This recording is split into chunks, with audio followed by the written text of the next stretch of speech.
আমি তো প্রতিদিন বলি যে সমস্ত ছেলেরা তোমরা পেশাব করে পানি নাও না, টয়লেট পেপার ব্যবহার করো না, পানি ব্যবহার করো না, তোমরা মাঝে মাঝে কুত্তার দিকে চাই, কুত্তার লগে তোমারে একটু মিলাইয়া নিও, যে তোমার সাথে দেখবা দারুণ মিল তার।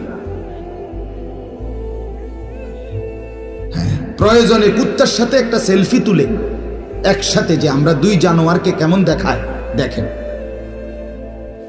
অসংখ্য মানুষ কমেন্টস করে জানাবে আপনাদের দুই জানোয়ারকে দারুণ দেখাচ্ছে, মানাইছে না।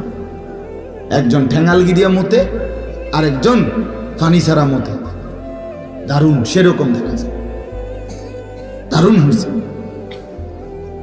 অপবিত্র সন্তান যার শরীর নাফা, পেশাব করে পানি নেয় না, এটা মানুষের কোনো কাতারেই পড়ে না,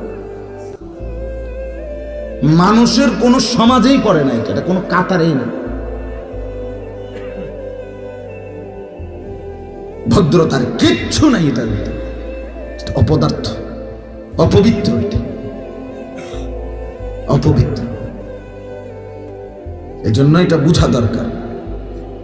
আল্লাহ তাআলা আমাদেরকে মুসলমান বানাইছে। 800 কোটি মানুষের মধ্য থেকে আল্লাহ পছন্দ করে, আমাদের কোনো যোগ্যতা ছাড়া, আমাদের কোনো তদবির ছাড়া আল্লাহ দয়া করে আমাকে মুসলমান মা বাবার ঘরে জন্ম দিয়েছেন, এই তাফালিং আর এই ফালতু কাজ করার জন্য নয়।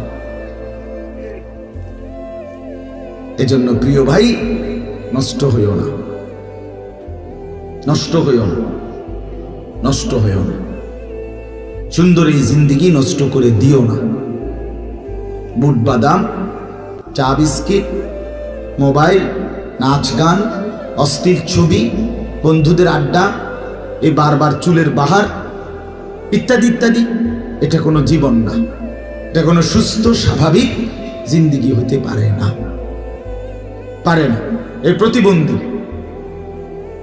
1 বছরে যে কমপক্ষে 5-6 আইটেমে চুল কাটছে, একবারই স্পষ্ট, যে কোনো ডাক্তার দেখাইলে কইব তে মানসিক প্রতিবন্ধী, কোনো সন্দেহ নেই, তার সিরা